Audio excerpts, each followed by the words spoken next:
Hello, and welcome to Saturday. If you're noticing that this video footage looks very similar to Thursday's vlog, that's because it's the same day. Yeah, I'm actually filming this in April. Yeah, this is another one of those I forgot to film several weeks ago and didn't even know until I started mass editing vlogs to try to get caught up. And this is another one of those days that I actually had a topic, but for some reason I just didn't film. The main topic that I wanted to go over is a game that I finished today. I didn't 100% it. I know I've been going through a track record of 100%ing games lately, but I only just beat the story mode for this one. I also beat the story mode for New Game Plus to get the true ending, so at this point I've done all the story content. But I beat Kirby Air Riders. I did. I actually beat this game. Again, I just beat the story mode. I also beat New Game Plus, so I got the true ending.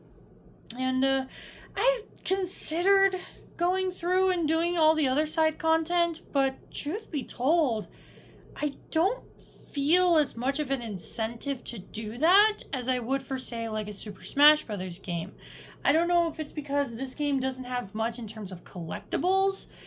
Really, it's just do the races, do city trial, do all that stuff. You know, I guess earn money so you can buy parts to make custom vehicles.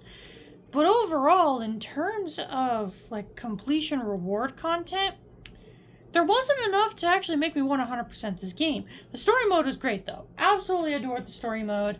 I beat it on normal mode. And then I attempted New Game Plus on super hard. I think I got about halfway through and then I realized it was way too difficult. So then I retried New Game Plus on hard mode and didn't have much of an issue.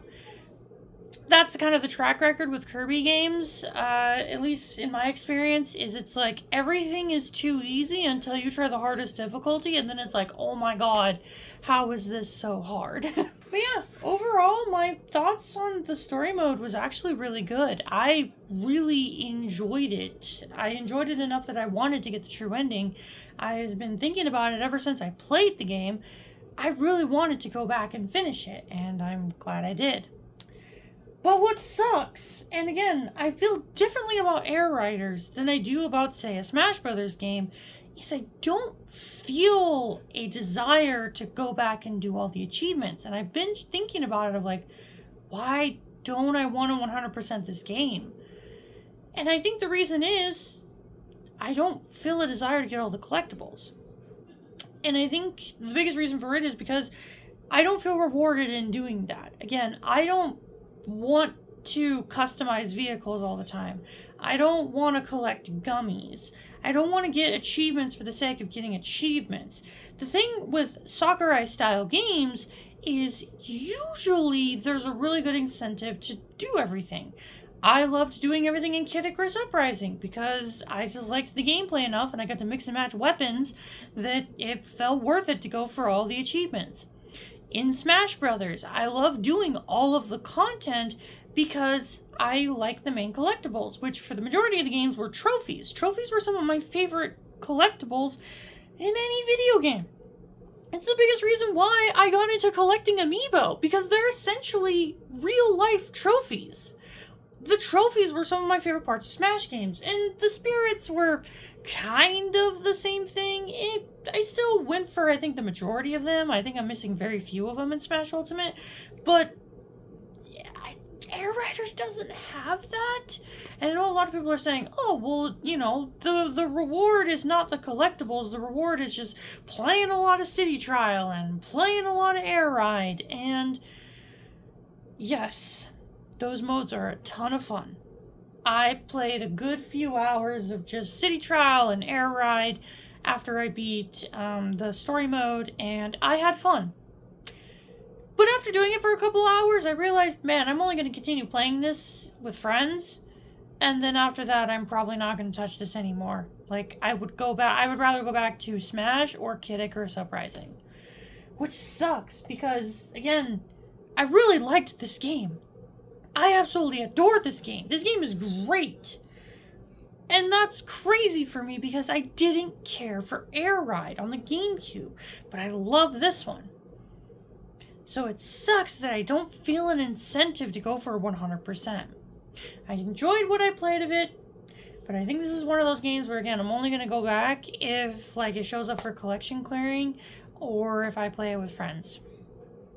So, Air Riders, you're a great game, but I probably won't be returning to you anytime soon. And I dropped it. Anyways, that's it for today. Thank you all so much for watching. Let me know if you've beaten the story mode to Air Riders or if you've even played Air Riders, how much you like it. I enjoyed it a lot, but a little sad that, you know, there's not really much for me to go back to. I guess I could talk about the next game that I plan on playing. I'm trying to work on, you know, going through my backlog, stuff that I already started but never finished. So I think what I'm going to do is I'm going to go back and finish my 100% playthrough of Xenosaga. Yeah, I don't know if I talked about that, but I decided I'm going to go back and 100% Xenosaga, specifically on the PS2, because when I beat Xenosaga, I beat it on an emulator, even though I have a PS2 copy. The reason for that was because I was streaming it, and at the time, my PS2 setup wasn't good for streaming. Now I have a good streaming setup for PS2, but also a good casual setup with the LCD TV. So I'm going to finish Xenosaga. I think I'm like halfway through, so shouldn't take too long for me to do everything. So yeah, I think that's what I'm going to finish. So thank you all so much for watching, and we'll see you all later.